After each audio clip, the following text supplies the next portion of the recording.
Hello నమస్తే welcome to Aparna educational 12th May 2020 the Hindu editorial explanation in తెలుగుకి స్వాగతం. So ఇవాళ వచ్చిన ఎడిటోరియల్స్ అన్నీ కూడా లేబర్ లాస్కి సంబంధించినవే ఉన్నాయి. సో అవే డామినేట్ చేశాయి అనమాట మొత్తం కూడా. ఇక్కడ వచ్చిన ఆర్టికల్ చూడండి, equal freedom and forced labour. ఇది కూడా లేబర్ లాస్కి సంబంధించి అన్ని స్టేట్ గవర్నమెంట్స్ కూడా అమెండ్మెంట్స్ తీసుకొస్తూ ఉన్నాయి కదా, సో దానికి సంబంధించి. అలాగే ఈ ఆర్టికల్ చూడండి, ఇక్కడ మనకి బృందా కారత్ గారు ఆవిడ రాసిన ఆర్టికల్ కూడా, playing out live a narrative of discrimination. ఇక్కడ ఆదివాసీసే బాగా డిస్క్రిమినేషన్కి గురవుతున్నారు అన్న కాన్సెప్ట్లో ఈ ఆదివాసీస్కి సంబంధించి ఆవిడ ఈ ఆర్టికల్ రాశారు. సో ఇది కూడా లేబర్ లాస్కి సంబంధించిదే. అలాగే legal but not appropriate. So లీగల్గా చేశారు కానీ అది అప్రోప్రియేట్గా లేదు. లెజిస్లేచర్కి సంబంధించి స్క్రూటినీ అనేది, పరిశీలన అనేది జరగలేదు అని చెప్తూ ఈ ఆర్టికల్ చెప్తున్నారు. సో ఇవి చాలా ఇంపార్టెంట్ ఆర్టికల్స్. సో మనం ఈ ఆర్టికల్ని కంప్లీట్గా డీటెయిల్డ్గా డిస్కస్ చేద్దాము. ఓకే, సో ఇక్కడ చూడండి, ఇక్కడ వెంకయ్య నాయుడు గారు రాసిన ఆర్టికల్, మనకి ఉపరాష్ట్రపతి మన ఎగువ సభ అయిన రాజ్యసభకి హెడ్. సో ఆయన ఏం రాశారు, the need for a second chamber.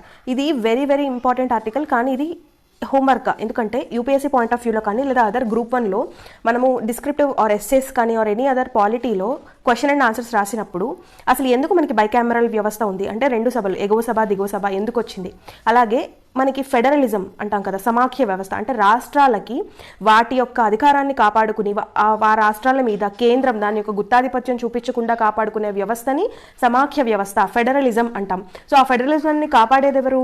Rajya Sabha, ఎగువ సభ మెయిన్ రీజన్. సో ఈ బైకామరలిజం, ఫెడరలిజం అనేది ఒక రెండు ఒకదానికొకటి లింక్ ఉన్న కాన్సెప్ట్స్ అనమాట. ఇక్కడ చూడండి, అందుకనే బైకామరలిజం అండ్ ఫెడరలిజం అన్నారు. సో అవి రెండు కూడా ఈ రాష్ట్రాల నుంచి వెళ్ళిన ఎంపీస్ ఎవరైతే ఉంటారో, మెంబర్ ఆఫ్ పార్లమెంట్స్, వాళ్ళందరూ కలిసి రాజ్యసభలో ఉంటారు, రైట్. సో వాళ్ళు రాష్ట్రాలకి సరైన న్యాయం జరిగేలాగా చూస్తూ ఉంటారు వాళ్ళ రాష్ట్రాలకి సంబంధించి. అలాగే ఇక్కడంతా కూడా పెద్ద తలకాయలు ఉంటారు. సో మనం మాట్లాడుకోవాలంటే, సో అక్కడ ఏమవుతుందంటే లెజిస్లేటివ్గా సంబంధించి ఏదైనా ఒక పాలసీ తీసుకొచ్చినప్పుడు పార్లమెంటరీ స్టాండింగ్ కమిటీస్ అని పెడతాం. సో ఆ పార్లమెంటరీ స్టాండింగ్ కమిటీస్లో అది స్క్రూటినీ అవ్వాలి, పరిశీలనకి అవ్వాలి, ఆ బిల్ కరెక్టా కాదా. సో దానికి సంబంధించి స్క్రూటినీ చేసేది కూడా ఈ రాజ్యసభలో ఉన్న సభ్యులే. సో దానికి సంబంధించి మొత్తం దీని హిస్టరీ ఎలా వచ్చింది ఏంటి అని చెప్తున్నారు. దీని నెక్స్ట్ పార్ట్ రేపు కూడా కంటిన్యూ చేస్తాము అని కూడా ఇక్కడ చెప్పారు. దిస్ విల్ బి కంటిన్యూడ్ అని చెప్పి. సో ఇది ఖచ్చితంగా ఎస్ఎస్ రాయాలనుకుంటున్న వాళ్ళు ఖచ్చితంగా చదవాల్సిన ఆర్టికల్, ఇది ఒకసారి చదవండి. ఓకే, ఇక్కడ ఏం చెప్తున్నారు, ఇప్పుడు ఇంటర్నేషనల్ ఆర్టికల్ వస్తుంది చూడండి, time for EU fiscal stimulus. So European central బ్యాంక్కి సంబంధించి ఏవైతే ఉన్నాయో ఈ క్వాంటిటేటివ్ ఈజింగ్ అంటాం కదా, ఈ క్వాంటిటేటివ్ ఈజింగ్కి సంబంధించి అక్కడ జరిగిన చేంజెస్ గురించి చెప్తున్నారు. ఇది కంప్లీట్గా ఇంటర్నేషనల్ ఆర్టికల్. ఓకే, సో ఇక్కడ ఇమేజ్ చూడండి, వందే భారత్ అనే పేరుతో వేరే వేరే దేశాల్లో ఉంటున్న ఇండియన్స్ అందరినీ కూడా రప్పించడానికి మనకి చాలా ఖర్చు పెట్టి విమానాలు పంపించి తీసుకొస్తున్న తరుణంలో కేవలం మనకి అసలు పాపం రోజు గడవని స్థితిలో వాళ్ళ దగ్గర ఉన్న డబ్బులన్నీ అయిపోయి ఒక దేశాన్ని నుంచి ఇంకో దేశానికి, ఒక రాష్ట్రాన్ని నుంచి ఇంకో రాష్ట్రానికి మన దేశంలోనే వెళ్ళలేక నడిచి వెళ్తున్న ఈ వలస కార్మికులకి మాత్రం కల్పించడానికి ప్రభుత్వానికి కుదరట్లేదు. మనకి నిన్నే చూసాం ఒక ఆర్టికల్ రైల్వే ట్రాక్ మీద జరిగింది. సో అది రిజెంబుల్ చేస్తూ పెట్టిన ఇది సమంగా లేదు, సరితూగట్లేదు అని చెప్తున్న ఇమేజ్ అనమాట, ఇది కార్టూన్. ఓకే, నౌ ఇక్కడ ఈ 2 ఆర్టికల్స్ చూద్దాము. Consensus not confusion. కన్సెన్సస్ కావాలి. ఈ కన్సెన్స్ అంటే ఏకాభిప్రాయం. ఒక నలుగురు ఉంటే ఆ నలుగురు కలిసి ఒకటే అభిప్రాయానికి రావడాన్ని కన్సెన్సస్ అంటారు, ఏకాభిప్రాయం. సో ఎవరిక్కడ కన్సెన్సస్కి రావాలి? అన్ని స్టేట్ గవర్నమెంట్స్ కన్సెన్సస్కి రావాలి. దేనికి సంబంధించి? ఈ రిలీఫ్ ట్రైన్స్ అనేవి పెడుతున్నారు కదా, ఈ రిలీఫ్ ట్రైన్స్లో స్ట్రాండెడ్ పీపుల్ ఎవరైతే ఉన్నారో, స్ట్రాండెడ్ పీపుల్ అంటే ఈ వాళ్ళ హోమ్ టౌన్స్లో కాకుండా వేరే వేరే రాష్ట్రాలలో చిక్కుకున్న ప్రజలు, స్ట్రాండెడ్ పీపుల్ ఎవరైతే ఉన్నారో వాళ్ళని తీసుకురావడానికి వాళ్ళ హోమ్ టౌన్స్కి రిలీఫ్ ట్రైన్స్ అనేవి పెడుతున్నారు. సో ఆ స్టేట్స్ అన్నీ కూడా కామన్ కోడ్ పాటించాలి. ఎందుకు స్టేట్స్ అని కామన్ కోడ్ పాటించాలంటున్నారు అంటే, ఇప్పుడు కామన్ కోడ్ లేదనే కదా మీనింగ్. ఎస్, ఇప్పుడైతే కామన్ కోడ్ లేదు. ఏం కామన్ కోడ్ లేదు?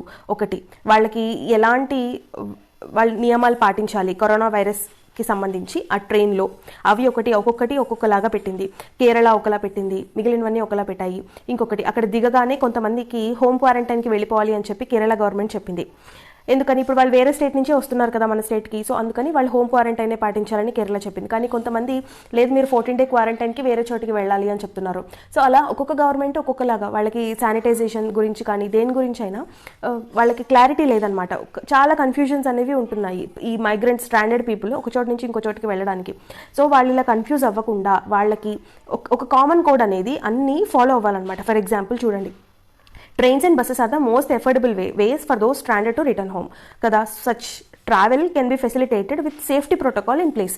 సో అలాంటి వాళ్ళకి ట్రైన్స్ బస్సెస్ వాళ్ళకి అవైలబిలిటీ ఉన్నప్పుడు వాళ్ళకి సేఫ్టీ ప్రోటోకాల్ అనేది కల్పించాలి. ఎలా? Physical distancing, use of masks and hand washing, right? అంటే ఫిజికల్ డిస్టెన్సింగ్ పాటించాలి, మాస్క్ యూస్ చేయాలి, హ్యాండ్ వాష్ యూస్ చేయాలి. Citizen can be persuaded to comply with this if governments have clarity on how they will facilitate train and road travel. So వాళ్ళకి ఎలాగా facilitate చేస్తారో, government ఇవన్నీ అందిస్తుందో అలా వాళ్ళు follow అవుతారు, రైట్? సో అలాగే ఇది ఎక్కేటప్పుడు మరి వాళ్ళ స్టేట్లో వాళ్ళు దిగేటప్పుడు at the destination unless medically warranted, అంటే మెడికల్గా వాళ్ళకి వారంటీ ఇస్తే ఓకే నువ్వు ఓకే నీకు నో ప్రాబ్లం అని వాళ్ళకి వారంటీ ఇచ్చేదాకా passengers can self quarantine at home. వాళ్ళ ఇంట్లోనే క్వారంటైన్ అవ్వచ్చు, right? This is something that the center has prescribed even for very mild pre-symptomatic patients. వాళ్ళకి చాలా మైల్డ్గా ప్రీసిమ్టమాటిక్గా వాళ్ళకి ఏమన్నా ఆనవాళ్ళు ఉన్నా కూడా, సిమ్టమ్స్ ఉన్నా కూడా అలాంటి పేషెంట్స్కి కూడా సెంటర్ అనేది ప్రిస్క్రైబ్ చేసింది ఆల్రెడీ ఇప్పటికే. సో అవన్నీ కూడా వాళ్ళ స్టేట్ గవర్నమెంట్స్ అన్నీ కూడా ఒకే కామన్ కోడ్ కిందకు వచ్చి వీళ్ళకి చెప్తే వాళ్ళకి కన్ఫ్యూజన్ లేకుండా ఉంటుంది. సో అది చాలా important. A patch work of rules and regulations among states will only confuse travellers and generate needless anxiety. So ఈ ప్యాచ్ వర్క్స్ అంటే వాళ్ళు ఈ స్టేట్ ఒకటి చెప్పడం, వాళ్ళు ఏ స్టేట్ నుంచి వచ్చారో ఆ స్టేట్ ఏమో ఒకటి చెప్తుంది, వీళ్ళు వచ్చిన స్టేట్ ఏమో ఇంకోటి చెప్తుంది. సో దానివల్ల వీళ్ళకి కన్ఫ్యూజనే వస్తుంది తప్ప క్లారిటీ ఉండట్లేదు. అందుకని అది కేవలం కన్ఫ్యూజన్ని, అనవసరమైన యాంగ్జైటీని వాళ్ళకి కల్పిస్తుంది తప్ప సొల్యూషన్ కాదు. అందుకని స్టేట్స్ అన్నీ కూడా ఒక మాట అనుకుని ఒకే కామన్ కోడ్ని ఫాలో అవ్వాలి అని చెప్తున్నారు ఈ ఆర్టికల్లో. Okay, so equal freedom and force labour ఇది మనం డీటెయిల్గా డిస్కస్ చేద్దాము. ఓకే, నా ఇది welcome change. A pandemic is an ideal opportunity to the benefits of plasma therapy. So welcome change ఏంటి చేంజ్ అంటున్నారు? The pandemic is an ideal opportunity. Pandemic అంటే బాగా ప్రబలిపోతున్న ఈ కరోనా వైరస్ ఏదైతే ఉందో ఇది ఒక ఐడియల్ ఆపర్చునిటీ అంటున్నారు. దేనికి? To test the benefits of plasma therapy. Plasma థెరపీని యొక్క బెనిఫిట్స్ ఏంటి అనేవి టెస్ట్ చేయడానికి. ఇప్పుడు మనకి నిన్నటి దాకా చాలా చూసాము. ఐసీఎంఆర్ అనేది ఈ టెస్టులు పెడుతోంది. ఈ టెస్ట్లో రకాలు ఉన్నాయి, రైట్? ఒకటి మనకి నాజల్వి తీసుకుంటారు శాంపిల్స్, రైట్? అది స్టాండర్డ్గా ఇప్పుడు చెక్ చేస్తున్నారు. అలాగే ఎలీసా టెస్ట్ చూసాము, ఒకటి యాంటీబాడీస్ని చెక్ చేసేది. సో వాళ్ళకి యాంటీబాడీస్ కనుక డెవలప్ అయితే దానికి సంబంధించి ఇప్పుడు మనం ఎగ్జాంపుల్ చెప్పుకున్న వైట్ బ్లడ్ సెల్స్ ఉంటే కనుక వాళ్ళకి ఇన్ఫెక్షన్ ఉన్నట్టు, అందుకనే వాటిని ఫైట్ చేయడం కోసం ఎక్కువ వైట్ బ్లడ్ సెల్స్ బాడీలో ఉత్పత్తి అయ్యాయి. కాబట్టి మనకి బ్లడ్ టెస్ట్లో వైట్ బ్లడ్ సెల్స్ కనుక కౌంట్ ఎక్కువ ఉంటే మనకి ఇన్ఫెక్షన్ ఉంది అని గుర్తిస్తారు. అలానే కరోనా వైరస్కి సంబంధించి వాళ్ళని అవి ఫైట్ చేయడానికి సంబంధించిన యాంటీబాడీస్ కనుక ఉత్పత్తి అయితే ఆ యాంటీబాడీస్ని గుర్తుపట్టేదే ఈ ఎలీసా టెస్ట్. సో అదొకటి, ఎలీసా టెస్ట్ ఒకటి. సో ఈ కోవిడ్-19కి సంబంధించి first normal test, ELISA test ఒకటి కనిపెట్టారు. ఇప్పుడు థర్డ్ వన్ ఏంటి? అది ట్రీట్మెంట్ ఇవ్వడానికి, అంటే కోవిడ్ని తగ్గించడానికి, యాంటీబాడీస్ని వాళ్ళ బాడీలోకి పంపించడానికి ప్లాస్మా థెరపీ అంటున్నారు. అసలు ఏంటి ప్లాస్మా థెరపీ? ఈ ప్లాస్మా థెరపీని ఐసీఎంఆర్ ఇప్పుడు చేయాలి అనుకుంటుంది with ethics committee approval in hand on May 8th ఈ ఎథిక్స్ కమ్యూనిటీ అప్రూవల్ ఇచ్చిన సందర్భంలో ICMR Indian council of medical research cleared the last hurdle to conduct a multicentric phase 2 trial using ఈ plasma on కోవిడ్-19 patients with moderate illness. ఈ moderate illness ఉన్న వాళ్ళ COVID-19 patients మీద ఈ ప్లాస్మా టెస్ట్ చెక్ చేయడానికి అది అప్రూవల్ తీసుకుంది. సో ఇదొక వెల్కమ్ చేంజ్, ఇది చాలా ఆహ్వానించదగ్గ మార్పు అంటున్నారు. ఓకే, అసలు ఈ ప్లాస్మా టెస్ట్ ఏంటో చూద్దాం. అసలు ఫస్ట్ ప్లాస్మా అంటే ఏంటి? ప్లాస్మా అంటే మన బ్లడ్లోనే ఒక పేల్ ఎల్లో కలర్ లిక్విడ్ ఉంటుంది. అంటే బ్లడ్ని సపరేట్ చేసినప్పుడు ఒక pale yellow colour liquid part ఉంటుంది ఆ బ్లడ్లో, ఆ పార్ట్నే మనం ప్లాస్మా అంటున్నాం. సో ఈ ప్లాస్మాలో ఏముంటాయి? బ్లడ్ సెల్స్ ఉంటాయి, రైట్? సో ఈ బ్లడ్ సెల్స్లో ప్రోటీన్స్, మినరల్స్, న్యూట్రియంట్స్, హార్మోన్స్ ఇవన్నీ ఉన్న బ్లడ్ సెల్స్ ఉంటాయి. సో ఈ ప్లాస్మాలో 90% వాటర్ ఉంటుంది, ఓన్లీ 10% ఏమో ఈ ప్రోటీన్స్. ఎలాంటి ప్రోటీన్స్ అంటే for example albumin, globulin, minerals, salt, sugars, అలాగే హార్మోన్స్, విటమిన్స్ ఎట్సెట్రా ఇలాంటివన్నీ ఉంటాయి. సో అసలు ఎందుకు ఈ ప్లాస్మా అనేది ఇంత ఇంపార్టెంట్? మనకి బ్లడ్లో ప్లాస్మా అనేది ఇంపార్టెంట్ చాలా. ఎందుకు అంటే మనకి బ్లడ్ ప్రెషర్ని బీపీని నార్మల్గా మెయింటైన్ చేయడానికి రక్తపోటుని ఎంత ఉండాలో అంత కరెక్ట్గా మెయింటైన్ చేసేది ఎవరు? ప్లాస్మానే. అలాగే మనకి బాడీకి కావాల్సిన ప్రోటీన్స్ని, నెక్స్ట్ బ్లడ్ మనకి ఎప్పుడైనా బ్లీడ్ అయినప్పుడు బయటికి బ్లడ్ క్లాట్ అయిపోతుంది కదా, తొందరగా క్లాట్ అవ్వాలి. సో అలా బ్లడ్ క్లాట్ అయ్యేలాగా గడ్డ కట్టేసి ఇంకా బ్లడ్ కారకుండా హెల్ప్ చేసేది ఎవరు? ప్లాస్మానే. సో అలాగా ఇమ్యూనిటీ పవర్ని పెంచడానికి ఎలక్ట్రోలైట్స్, ఇప్పుడు మనకి ఎప్పుడైనా కళ్ళు తిరిగినప్పుడు ఎలక్ట్రాల్ పౌడర్ తాగుతాం బయట నుంచి. సో అలాగా మనకి ఇన్బిల్ట్గా మనకి శక్తి రావడానికి ఎలక్ట్రోలైట్స్ ప్లాస్మాలో ఇన్బిల్ట్గా ఉంటాయన్నమాట. అవే ఎలక్ట్రోలైట్స్ అంటే ఏముంటాయి? మనకి ఎలక్ట్రాల్ ప్యాకెట్ అందుబాటులో లేకపోతే ఎవరైనా కళ్ళు తిరిగి పడిపోతే వెంటనే వాళ్ళకి ఉప్పు కలిపేసి వాటర్లో తాగమని ఇస్తాం. అంటే ఎలక్ట్రోలైట్స్ అంటే నథింగ్ బట్ సోడియం, పొటాషియం కదా. సో ఈ సోడియం, పొటాషియం ఇలాంటివన్నీ కూడా ఉంటాయన్నమాట ప్లాస్మాలో. pH లెవెల్ బ్లడ్ మెయింటైన్ చేయడం కోసం కూడా ఇది ప్లాస్మా ఉపయోగపడుతుంది. సరే, ఈ ప్లాస్మాని డొనేట్ చేయడం సేమ్ బ్లడ్ డొనేషన్ లాగానే ప్లాస్మా డొనేషన్ కూడా. ఓకే, మనకి ఇంత వెయిట్ ఉండాలి, ఇంతవరకు మీకు టాటూలు వేసుకొని ఉండకూడదు, తర్వాత మీకు వెయిట్ ఇంత ఉండాలి, మీకు బీపీ ఇంత ఉండాలి, కరెక్ట్గా మీకు కొంచెం ఫిట్నెస్ ఉండాలి. సేమ్ బ్లడ్ డొనేషన్కి ఎలా ఉంటాయో ప్లాస్మా డొనేషన్ కూడా అలాగే. కాకపోతే ఈ రెండింటికి ఒక డిఫరెన్స్ ఉంది. ఏంటంటే మనకి బ్లడ్ తీసుకునేటప్పుడు కామన్గా డైరెక్ట్గా బ్లడ్ తీసేసుకుంటారు. ప్లాస్మాకి ఏంటంటే మన బాడీ నుంచి వెళ్తున్న బ్లడ్ ఒక మెషిన్ వెళ్తుంది. మెషిన్ ద్వారా ఈ ప్లాస్మా లాగా సపరేట్ అయిపోయి ఈ ప్లాస్మా సేవ్ అయిపోతుంది. ఈ ప్లాస్మాని -18°C దగ్గర సేవ్ చేస్తారు. సో దట్ దానిలో ఉన్న యాంటీబాడీస్ అన్నీ కూడా ప్రిజర్వ్ అయ్యి ఉంటాయి అని చెప్పి. ఓకే, ఇప్పుడు COVID-19కి ఈ ప్లాస్మా టెస్ట్ ఎలా ఉపయోగపడుతుంది అంటే, ఆల్రెడీ ఇప్పుడు ఒక పేషెంట్ ఉన్నారు. ఆ పేషెంట్కి COVID-19 ఆయన వైరస్కి గురయ్యారు. ఆయన తర్వాత కోలుకున్నారు. So he was cured completely. So cure అయిపోయిన తర్వాత అతని బాడీలో అంటే తన బ్లడ్లో యాంటీబాడీస్ అనేవి ఉన్నాయి. దాని గుర్తు ఏంటంటే ఎలిసా టెస్ట్ అనుకున్నాం కదా ఇందాక. ఎలిసా టెస్ట్ ద్వారా యాంటీబాడీస్ని గుర్తిస్తున్నారు. సో ఈ యాంటీబాడీస్ ఏవైతే ఉన్నాయో, సో ఈ COVID-19ని అరికట్టడానికి బాడీలో న్యాచురల్గా డెవలప్ అయిన యాంటీబాడీస్ ఉన్న బ్లడ్లోంచి ఆ పర్సన్ నుంచి ప్లాస్మా తీసుకుంటారు. అంటే బ్లడ్ తీసుకుని ప్లాస్మాని వేరు చేస్తారు. సో ఈ ప్లాస్మాని ప్రిజర్వ్ చేస్తారు. ఈ ప్లాస్మాని ఆల్రెడీ COVID-19తో బాధపడుతున్న వ్యక్తికి, యాంటీబాడీస్ డెవలప్ చేసుకోలేని వ్యక్తికి ఈ ప్లాస్మాని ఇచ్చి యాంటీబాడీస్ డెవలప్ చేస్తారు. సో ఈ ప్లాస్మా వల్ల అతని బాడీలో యాంటీబాడీస్ అనేవి డెవలప్ అవుతాయి. సో అది కంప్లీట్గా ప్లాస్మా థెరపీ. ఈ ప్లాస్మాని ఈ యాంటీబాడీస్ డెవలప్ చేసుకోలేని పేషెంట్ బాడీలోకి పంపించడమే ప్లాస్మా థెరపీ. ఓకే, ఈ ప్లాస్మా థెరపీ బెనిఫిట్స్ని ఎగ్జాక్ట్గా టెస్ట్ చేయడానికి ఈ COVID-19 pandemic situation best situation. ఎందుకంటే ఇప్పుడు ఇది అవసరం కూడా. సో అది మొత్తం ఎడిటోరియల్లో చెప్తున్నారు. ఓకే, నా ఇప్పుడు మనం ఫస్ట్ ఈ ఎడిటోరియల్ కంప్లీట్గా డిస్కస్ చేసిన తర్వాత ఫస్ట్ సెకండ్ ఎడిటోరియల్కి వెళ్దాం. ఈ ఎడిటోరియల్ కంప్లీట్గా డిస్కస్ చేద్దాము. Very important. ఓకేనా. Legal but not appropriate. లీగలే కానీ అప్రోప్రియేట్ కాదు అంటున్నారు. ఏంటది? Far reaching changes have been made to labour laws without scrutiny by the legislature. Legislature న్యాయ వ్యవస్థకి సంబంధించి లెజిస్లేచర్, మన ఎగువ సభ, విధాన సభ, వీటన్నిటిని కలిపి లెజిస్లేచర్ అంటాం. విధాన సభ, విధాన పరిషత్. సో ఈ లెజిస్లేచర్లో ఎటువంటి స్క్రూటినీ, పరిశీలన అనేది లేకుండానే ఈ లేబర్ లాస్ అనేవి ఫామ్ అయిపోయాయి. ఎందుకని? ఇప్పుడు మనకి ఏమైనా మీటింగ్స్ జరుగుతున్నాయా? జరగట్లేదు కదా. మరి జరగనప్పుడు స్టేట్ గవర్నమెంట్ ఒక ఆర్డినెన్స్ వేసేసి, ఉత్తరప్రదేశ్ కానీ మధ్యప్రదేశ్ కానీ మేము పని గంటలు 8 నుంచి 12కి పెంచేస్తున్నాము, వాళ్ళకి సగానికి సగము తగ్గించేస్తున్నాము, ఓటీ ఇవ్వము, 12 గంటల తర్వాత పనిచేస్తేనే అది ఓటీ కిందకు వస్తుంది. కొన్ని స్టేట్స్ అయితే అసలు అది కూడా మేము ఓటీ ఇవ్వము అని చెప్పి వాళ్ళు ఇష్టం వచ్చినట్టు ఓవర్ టైం ఇవ్వమని వాళ్ళు లేబర్ లాస్ మార్చేశారు. సో అది జస్ట్ ఒక ఆర్డినెన్స్ ద్వారా వేసేసారు తప్ప దానికి ఎటువంటి స్క్రూటినీ, లెజిస్లేచర్ స్క్రూటినీ అనేది లేదు, పరిశీలన లేదు అని చెప్తున్నారు. Over the last few days many states have made changes to their labour laws కదా. చాలా స్టేట్స్ అనేవి చేంజ్ చేశాయి. Himachal Pradesh, Rajasthan, Punjab have extended the maximum daily hours of work in a factory from 8 or 9 hours to 12 hours. So 12 hours పెంచేశాయి హిమాచల్ ప్రదేశ్, రాజస్థాన్, పంజాబ్ అనేవి. And allowed up to 72 hours a week in over time. 72 hours extra పనిచేస్తున్నారు. That అది OT ఇవ్వరు అనమాట వాళ్ళకి normal జీతంలోనే.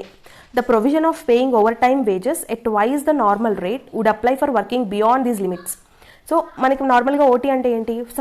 Suppose per day మన salary 500 rupees అనుకోండి, over time చేస్తే మన శాలరీ 1000 ఇస్తారు కదా, అంటే డబుల్. సో ఆ డబుల్ ఎప్పుడు ఇస్తారు అంటే ఈ 12 hours అంటే వీక్లీ 72 hours దాటిన తర్వాత ఎక్స్ట్రా కనుక పనిచేస్తే, అసలు 72 hours ఒక లేబర్ పనిచేయడమే కష్టం. దట్టు వీళ్ళు సరైన హెల్త్ ఫెసిలిటీస్ కానీ అట్లీస్ట్ వాళ్ళ ఫ్యాక్టరీలో ఉన్నంతసేపు అయినా వాళ్ళకి ఫెసిలిటీస్ కల్పించే నేపథ్యంలో వీళ్ళు 72 hours పనిచేయడమే కష్టం. దట్టు అది దాటిన తర్వాత పనిచేస్తేనే ఓటీ ఇస్తారు. సో అలాంటి రూల్స్ అనేవి పెట్టారనమాట. Gujarat has made a similar change but the wages for over time will be at the same rate. Over టైంకి అయితే మేము డబుల్ ఇవ్వము, సేమే ఇస్తామని చెప్పి గుజరాత్ చెప్పింది. Uttarakhand has increase the daily limit to 11 hours. Uttarakhand ఏమో 11 hours పెంచింది with the over time limited to 18 hours a week. Over time ఏమో 18 hours వీక్ దాటితే అని చెప్పి పెట్టింది అనమాట. Haryana has allowed work for 12 hours. Haryana 12 hours and up to 60 hours a week. 72 hours కాదు, ఇక్కడ హర్యానా 60 hours పెట్టుకుంది, ఓవర్ టైం పే ఇస్తానని చెప్పి. మధ్యప్రదేశ్ ఏమో సిమిలర్ చేంజెస్ చేసింది హర్యానా లాగానే. These changes have been made through notifications issued by the state government. ఇక్కడ very important అంటే ఈ చేంజెస్ అనేవి నోటిఫికేషన్స్ ఇష్యూ చేయడం ద్వారానే జరిగాయి తప్ప నార్మల్గా మనకి విధాన సభ, స్టేట్ లెజిస్లేచర్ అంటే ఎమ్మెల్యేస్ అందరూ కలిసి కూర్చొని డిస్కస్ చేసి 2/3 మెజారిటీతో వచ్చి పాస్ అయిన బిల్ అయితే కాదు. జస్ట్ నోటిఫికేషన్ ద్వారానే స్టేట్ గవర్నమెంట్స్ అనేవి ఇవన్నీ పాస్ చేశాయి కదా, అది ఇక్కడ చెప్తున్నారు. అందుకని ఇది నాట్ అప్రోప్రియేట్ అంటున్నారు. ఇది లెజిస్లేచర్ అయితే అయ్యి ఉండొచ్చు, ఎందుకంటే ఒక ఆర్డినెన్స్ ద్వారా వేయొచ్చు ఇలాంటి టైంలో అని ఒక రూల్ ఉంది. సో దాన్ని ఫాలో అవుతూ ఆర్డినెన్స్ ద్వారా నోటిఫికేషన్ ద్వారా జారీ చేసేసింది. అందుకని అది లీగల్ అనుకోవచ్చు, కానీ అది అప్రోప్రియేట్ కాదు. అందుకని లీగల్ బట్ నాట్ అప్రోప్రియేట్ అని ఈ ఆర్టికల్కి హెడ్డింగ్ పెట్టారు. So these changes have been made to the notifications issued by the state governments and will be applicable for the next 3 months. Next 3 months వరకు ఇవి applicable అవుతాయి. Madhya has also suspended most provisions of the Industrial Disputes Act 1946 except those related to retrenchment and layoffs. Industrial disputes act 1946లో ఉన్న అన్నిటికీ suspend చేసేసింది మధ్యప్రదేశ్. అంటే labour లాస్కి సంబంధించిన వాళ్ళని కాపాడే ప్రొటెక్టింగ్ లాస్ అన్నీ కూడా సస్పెండ్ చేసేసింది 1000 daysకి, నాట్ 3 months, 1000 daysకి for state undertaking. In addition దాంతోపాటు మధ్యప్రదేశ్ ఇంకేం చేసింది, issued and ordinance to amend 2 laws. 2 lawsని అమెండ్ చేయడానికి ఆర్డినెన్స్ వేసింది. ఏంటో laws? The Madhya Pradesh industrial employment standing orders act will apply to establishment with more than 100 workmen in line with the Central Act. The ordinance also enables the government to exempt establishments from the provision of another act that provided for a labor fund. ఇది ఈ డేస్ని extend చేయడానికి 100 వర్క్మెన్ని, అలాగే more than 100 workmen allow చేయాలని, అలాగే ఈ centre కూడా దీంతో ఏకీభవించాలి అని చెప్పి. The Uttar Pradesh government has approved an ordinance that exams establishments from all labour laws for 3 years some exceptions. So Uttar Pradesh ఏమో 3 years వరకు ఈ లేబర్ లాస్ని సస్పెండ్ చేసింది, కంటిన్యూ చేయాలి అని చెప్పింది. As this will over ride provisions of some central loss, it will require an assigned of the president. ఈ వీళ్ళు చేసిన లాస్ ఏవైతే ఉన్నాయో కొన్ని సెంట్రల్ లాస్ని ఇవి ఓవర్ రైడ్ చేస్తున్నాయి, అంటే దానికి వ్యతిరేకిస్తున్నాయి అనమాట. సో అందుకని వీళ్ళు చేసిన, అంటే ఇప్పుడు మనకి 3 months వరకే అవైలబిలిటీ ఉంది, కానీ ఇవి 1 year వరకు అని చెప్పి పెట్టుకున్నారు కదా. సో అలాంటివన్నీ కొన్ని ఓవర్ రైడ్ చేస్తున్నాయి. అందుకని దానికోసం వీళ్ళకి ఎసెంట్ అంటే సమ్మతి. చూడండి ఇక్కడ మనకి ఇందాక ఫస్ట్ ఎడిటోరియల్లో కన్సెన్సస్ వచ్చింది, ఇక్కడ ఎసెంట్ వచ్చింది. అంటే ఓన్లీ 1 person ఇద్దరిది సమ్మతి కావాలంటే ఎసెంట్ అనే పదం వాడుతున్నారు. మనం ఫస్ట్ అడిగిన ఆర్టికల్లో కన్సెన్సస్ నాట్ కన్ఫ్యూజన్ అని చదివాం కదా. కన్సెన్సస్ అంటే ఏకాభిప్రాయం. ఈ రెండింటికి కన్ఫ్యూజ్ అవ్వద్దు, ఎక్కడ ఏది యూజ్ చేయాలో అదే వర్డ్ యూజ్ చేయాలి. కన్సెన్సస్ అంటే కొన్ని 4 ఉన్నప్పుడు వాళ్ళందరూ కలిసి ఒకే ఏకాభిప్రాయానికి రావడాన్ని కన్సెన్సస్ అంటారు. ఎసెంట్ అంటే ఏదో ఒక వ్యక్తి సమ్మతి కావాలి అంటే వాళ్ళ యొక్క సమ్మతి కావాలన్నప్పుడు ఎసెంట్ ఆఫ్ దట్ పర్సన్ అనాలి. Okay, assent of the president are in effect of the assent of the central government కానీ ప్రెసిడెంట్ కానీ వాళ్ళ యొక్క సమ్మతి కావాలి ఈ స్టేట్ గవర్నమెంట్స్కి కంటిన్యూ చేయడానికి. ఇక్కడ క్వశ్చన్ ఏంటంటే, was there sufficient consultation before all these changes were made? ఇప్పుడు ఈ చేంజెస్ అన్ని చేసింది కదా స్టేట్ గవర్నమెంట్, దానికి సంబంధించి సఫిషియంట్ కన్సల్టేషన్ అనేది జరిగిందా, జరగలేదా? అది ఇక్కడ main important. Lawful changes. As per the constitution legislature has authority to make laws. Constitution ప్రకారము లెజిస్లేచర్కి అథారిటీ ఉంటుంది మేక్ లాస్. స్టేట్లో అయితే స్టేట్ అసెంబ్లీ చేయాలి, సెంటర్లో అయితే పార్లమెంట్ చేయాలి, right? Such laws could delegate powers to the government which are in nature for detailing some requirements. అది ఎవరికి ఇచ్చింది? గవర్నమెంట్కి ఇచ్చింది ఆ అధికారం. For example, factories act allow state governments to exempt factories from the provisions of act during the public emergencies for a maximum period of 3 months. So state గవర్నమెంట్కి ఒక అధికారాన్ని ఇచ్చింది ఫ్యాక్టరీస్ యాక్ట్ అనేది. ఓకే, మీరు ఫ్యాక్టరీస్ని ఎగ్జామ్ చేయొచ్చు అని చెప్పి, కానీ ఎంతవరకు? 3 months వరకు మాత్రమే. A public emergency is defined as a grave emergency. అది ఏ కేసులో? పబ్లిక్ ఎమర్జెన్సీ కేసులో. పబ్లిక్ ఎమర్జెన్సీ అంటే ఏంటి?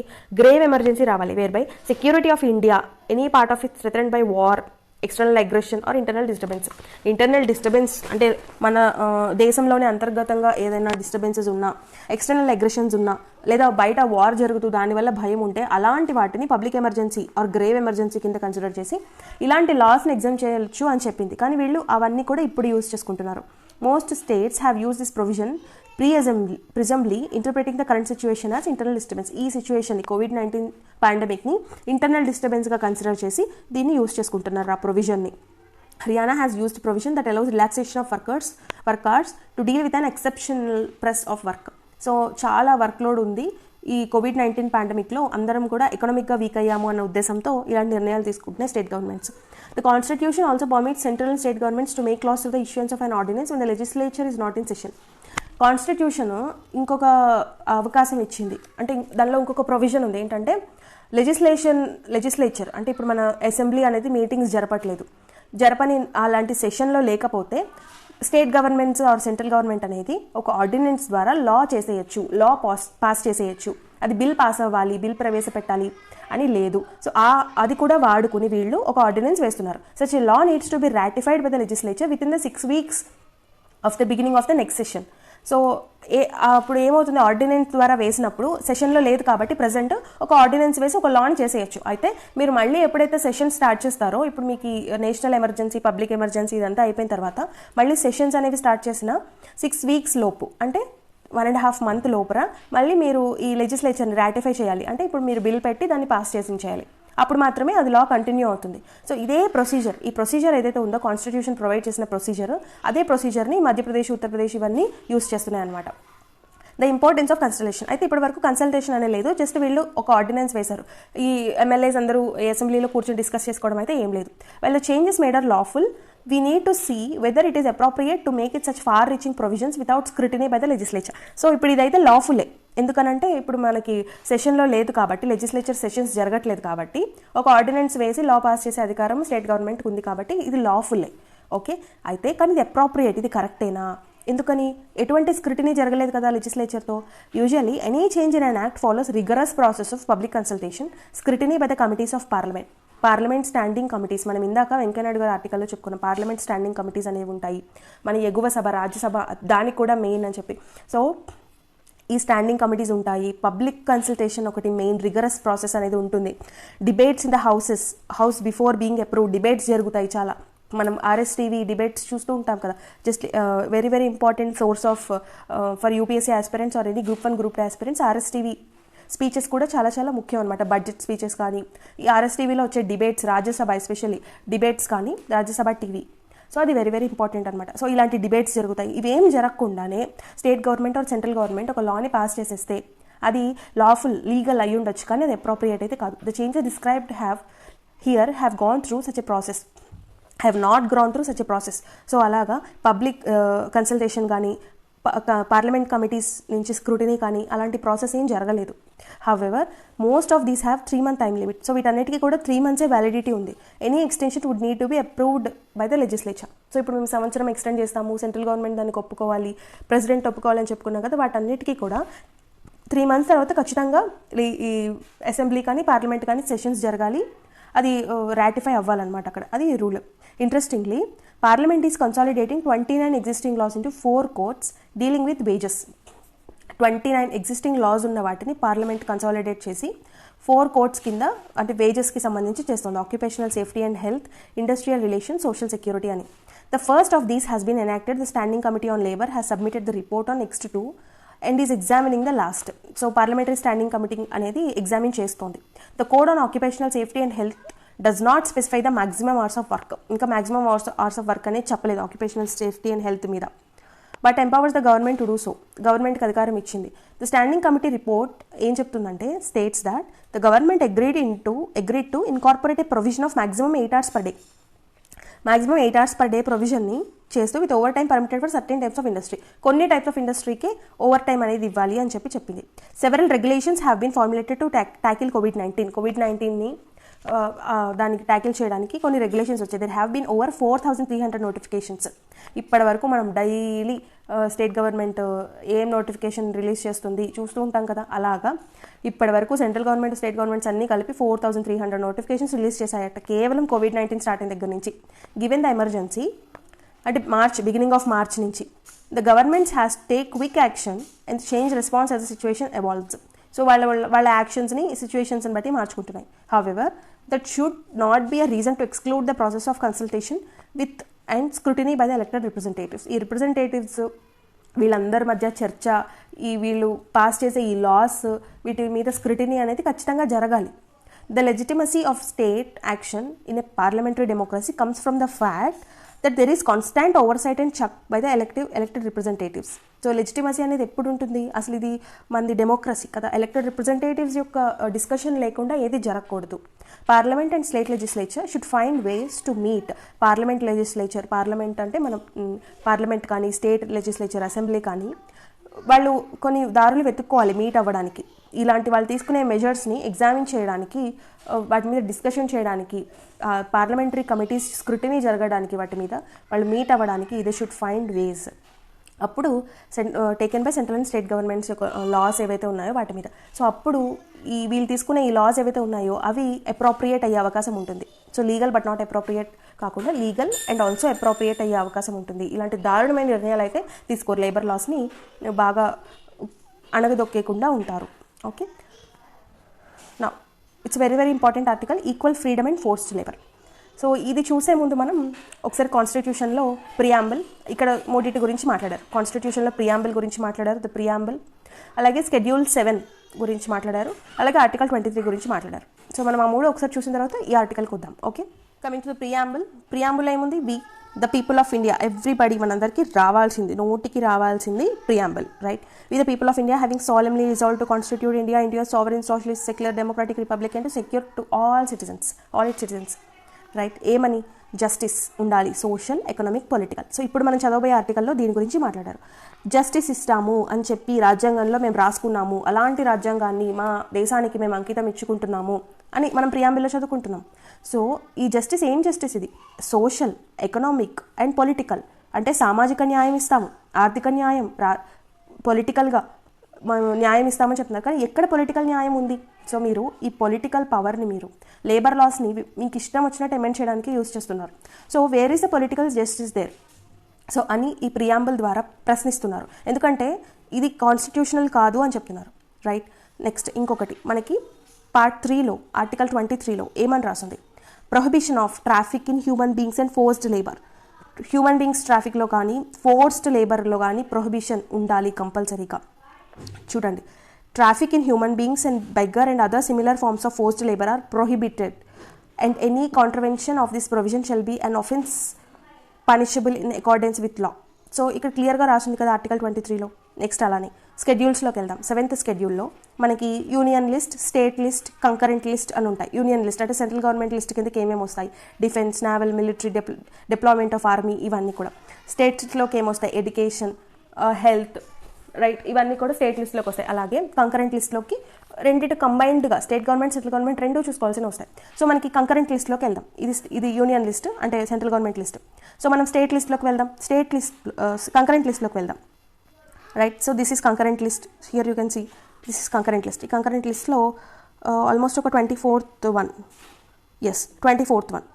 సో 22nd వన్ చూడండి, ట్రేడ్ యూనియన్స్కి సంబంధించి కూడా 22nd వన్ ఉంది. సో 24th one, welfare of labour including conditions of work, provident funds, employers liability, workmen's compensation, invalidity and old age pensions and maternity benefits. ఇవన్నీ కూడా కంకరెంట్ లిస్ట్ అనమాట. Both central government and state government కలిపి తీసుకోవాలి. మరి ఇక్కడ only state గవర్నమెంట్సే నిర్ణయం తీసుకుంటున్నాయి. So ఇందాక ఆర్టికల్లో కూడా చూసాం మనం, ఎసెంట్ ఉండాలి. ఎవరి ఎసెంట్ ఉండాలి? ప్రెసిడెంట్ ఆర్ సెంట్రల్ గవర్నమెంట్ది. సో ఎందుకని ఇది కంకరెంట్ లిస్ట్ కాబట్టి ఈ welfare of labour, working conditions of work కానీ ఇవన్నీ కూడా. సో ఈ 3 అనేవి ఈ మనం చదవబోయే ఆర్టికల్లో మాట్లాడారు, అందుకని మనం ఇవి ఒకసారి చూసాం. ఓకేనా? ఇప్పుడు ఆర్టికల్లోకి వెళ్దాం. So here is the article. Gautam Bhatia, famous Delhi based lawyer. అయినా ఎక్కువగా గౌతమ్ భాటియా ఆర్టికల్స్ వస్తూ ఉంటాయి, మనం చూస్తూ ఉంటాము. సో ఈ స్టెప్స్ ఏవైతే ఉన్నాయో, steps being taken by the states under the cover of COVID-19 ముసుగులో ఈ స్టేట్ గవర్నమెంట్స్ తీసుకున్న స్టెప్స్ ఏవైతే ఉన్నాయో ఆఫ్ రిమూవింగ్ లేబర్ లాస్ని పూర్తిగా దారుణంగా సస్పెండ్ చేసేస్తూ వాళ్ళకు ఉన్న బేసిక్ రైట్స్ అన్నింటినీ కూడా అణగదొక్కేసేలా ఉన్న రైట్స్ ఏవైతే అనే స్టెప్స్ ఏవైతే ఉన్నాయో అవి గ్రాస్లీ అన్కాన్స్టిట్యూషనల్. అవి ఏమాత్రం కాన్స్టిట్యూషనల్, రాజ్యాంగ సమ్మతం కాదు. ఎందుకు చూసాము ఇందాక? ఆయన ఎక్స్ప్లెయిన్ చేస్తున్నారు. ప్రియాంబుల్ని తీసుకొచ్చారు, ఆర్టికల్ 23ని తీసుకొచ్చారు, అలానే మనకి స్కెడ్యూల్ 7లో కంకరెంట్ లిస్ట్లో ఉన్నది తీసుకొచ్చారు. ఓన్లీ స్టేట్ గవర్నమెంట్సే చేస్తున్నాయి, సెంట్రల్ లిస్ట్లో లేకుండా అని చెప్పి. అలాగే PUDR versus union of India కేసుని కూడా తీసుకొచ్చారు 1982లో, people's union of democratic rights అని చెప్పి. సో ఈ 4 ఎగ్జాంపుల్స్ని తీసుకొచ్చి ఇది ఎందుకు అన్కాన్స్టిట్యూషనల్ అనేది ఎక్స్ప్లెయిన్ చేస్తున్నారు. Okay, soon after independence when the constitution of a free India was being drafted, doctor B R Ambedkar, main B R Ambedkar గారి థాట్స్ గురించి ఇందులో ఎక్స్ప్లెయిన్ చేస్తూ, సో బిఆర్ అంబేద్కర్ గారి థాట్స్ ఏవైతే ఉన్నాయో ఆయన రైట్స్ పెట్టడానికి సంబంధించి లేబర్ రైట్స్ పెట్టారు. సో వాటిని పూర్తిగా అణగదొక్కేశారు, కాలద్రోసేశారు అని చెప్పి చెప్తున్నారు. జ్యుడిషియల్ స్టాండ్ అనేది లేదు. In 1983 the supreme court understood this point.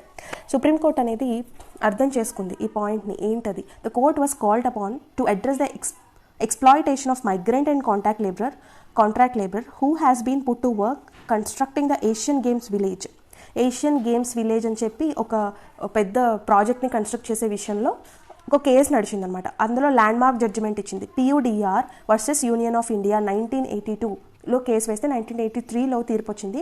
So ఈ కేసులో యాక్చువల్గా అక్కడ ఏం జరిగిందంటే, ఈ ఏషియన్ గేమ్స్ విలేజ్ అనేది ఒక ప్రాజెక్ట్ని చేస్తూ, సో దాంట్లో బిలో 14 years పీపుల్ పిల్లల్ని కార్మికులుగా యూజ్ చేశారు. సో వాళ్ళ చైల్డ్ లేబర్ యాక్ట్ కింద ఫస్ట్ కేసు బుక్ అయింది. ఆ తర్వాత లేబర్ లాస్కి సంబంధించి కూడా సుప్రీంకోర్టు అనేది చాలా ఘాటుగా స్పందించింది. ఎంప్లాయర్స్ అనేవాళ్ళు లేబర్ లాస్ని ఏ విధంగానూ ఎక్స్ప్లాయిట్ చేయకూడదు, మిస్యూజ్ చేసుకోకూడదు అని చెప్తూ స్ట్రాంగ్గా చెప్పింది. Force labour included right to minimum wage, వాళ్ళకి మినిమం వేజ్ ఉండాలి కంపల్సరీగా అని చెప్పింది సుప్రీంకోర్టు. ఇంకా ఏం చెప్పింది, it noted that often migrant contract laborers had no choice but to accept any work that came their way, even if the remuneration offered is less than the minimum wage.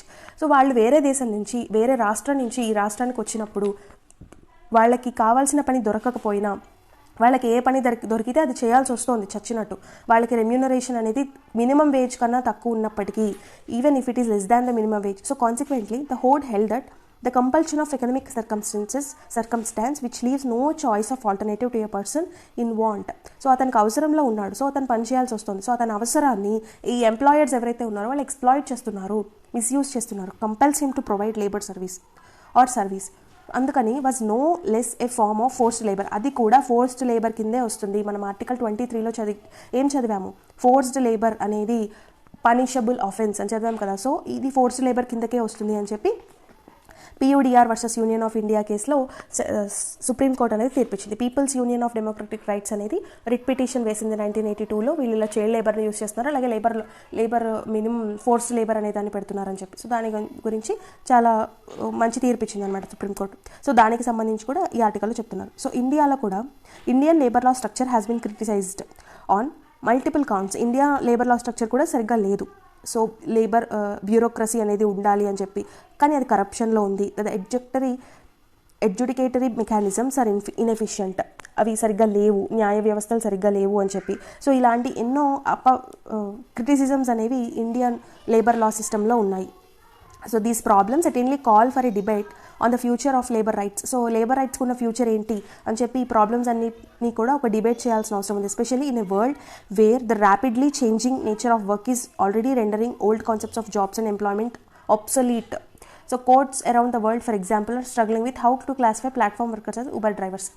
So ఈ Uber drivers అనేవాళ్ళు ఏ platform workers కిందకు వస్తారు అనేది decide చేయడానికి courts ఆలోచిస్తున్నాయి. So ఇలాంటి టైంలో ఈ labour work అనేది మారిపోతున్న టైంలో ఈ లేబర్ లాస్కి సంబంధించి, వాళ్ళ రైట్స్కి సంబంధించి వర్క్ చేయాల్సిన అవసరం ఉంది. సో ఈ బిఆర్ అంబేద్కర్ గారు దేని గురించి అయితే ఆలోచించారో అది ఖచ్చితంగా అమలు చేయాల్సిన అవసరం ఉంది. In his note on fundamental rights. So fundamental rights గురించి మాట్లాడుతూ బిఆర్ అంబేద్కర్ గారు ఏం చెప్పారు, BR Ambedkar pointed out that this would be nothing other than the freedom to increase hours of work and reduce rates of wages.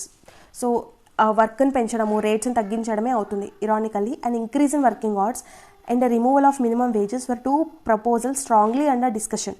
So working hours పెంచడము, minimum wages తగ్గించడం అనేది చాలా discuss చేయాల్సిన విషయం. It is not at all good. If the constitution is to remain a character of freedom, however, it must be equal freedom and that must be the yardstick from which we measure proposed legal changes in the shadow of COVID-19. So COVID-19 ముసుగులో legal changes ఏవైతే చేశాయో వాటికి సంబంధించి అవి కరెక్టా కాదా అని మనం yard stick, ఒక కొలమానంగా తీసుకోవాల్సింది ఏంటది, constitution, right? That is why కాన్స్టిట్యూషన్ని తీసుకోవాల్సిన అవసరం ఉంది. So they are grave unconstitutional. So constitutional కాదా అనేవి ఖచ్చితంగా డిబేట్ జరగాలి. సో దాని గురించి ఎడిటోరియల్ చెప్తున్నారు. ఓకే, సో ఎవ్రీడే ఒక విషయం చెప్పడం మర్చిపోతున్నాను. మీకు హిందూ పేపర్ కనుక PDF కావాలి అనుకుంటే అపర్ణ ఎడ్యుకేషనల్ ఛానల్ అని టెలిగ్రామ్ ఛానల్ ఉంటుంది. ఆ ఛానల్లో ఎవ్రీ మార్నింగ్ 6 o'clock లోపు మీకు హిందూ పేపర్ అనేది PDF వస్తుంది. ఓకే, ఎవరికైనా కావాలంటే మీరు అందులోంచి PDF తీసుకోవచ్చు పేపర్ని. ఓకేనా? Thank you so much for watching. Be productive, have a smart learning. Thank you.